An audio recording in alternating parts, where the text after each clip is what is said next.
car was really working well through the middle part of that run, and the race kind of fell in our lap. You know, we fell back on a restart, had some issues just getting going, and then that caution came out. We decided to top off, so it kind of played to our favor, where we didn't have to save fuel, and the car was just really good on that run.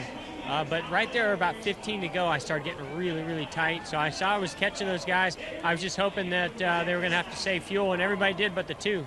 You know, we knew coming in the chase that fuel mileage would be a factor, and we've known that we're behind on that, the two car. They've got something really figured out on fuel mileage, and credit to them. They've done their homework, and, you know, it's gotten them some wins, and it certainly got them one today. But great effort and finish by this Drive-In Hunger Chevrolet, and I want to thank Chase Credit Card Services for all the help that they do helping the elderly with hunger.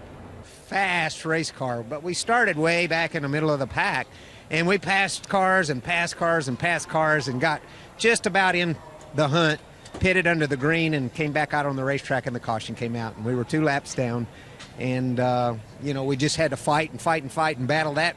We passed a lot of race cars today. It was an incredible job by Rodney Childers and everybody on the Aaron's Dream Machine. Pit stops are fantastic. Real privilege to drive this car. It is great to see you climbing out of the race car smiling. It looked like you're having a lot of fun. It's a real privilege to drive this race car.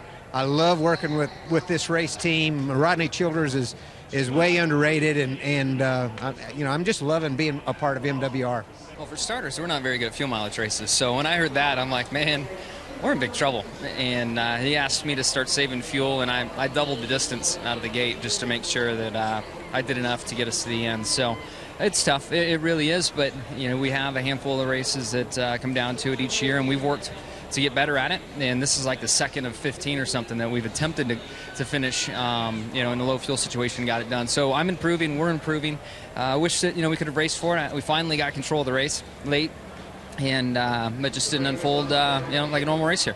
It's a good day to run the way we did, but frustrating in the end, obviously. You know, it's very similar to Richmond, where you got a car that can contend for a win, and you know, you look at the pylon at the end of the race and you wonder how in the world some of these slow cars beat you. But you know, they just had different strategy, had different fuel mileage, and for us, you know, it was a good day. I mean, going into the day, maybe I would have taken an 8th, but not the way we were running. We were top 3 all day, and obviously ran down the leaders there, and just, gosh, it's, you know, we gotta work on the fuel mileage. Obviously, we've got the speed week in, week out to compete and win, and that's all I can ask for. It's just, you know, these cautions are flying right at the wrong times. They're flying when some people can make it, some people can't, and obviously we're on the bad side of that. So we're a FedEx Off team.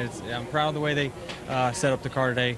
Gave me a car that I could win with, and you know, obviously the result is not what we hoped for, but we're going to move on.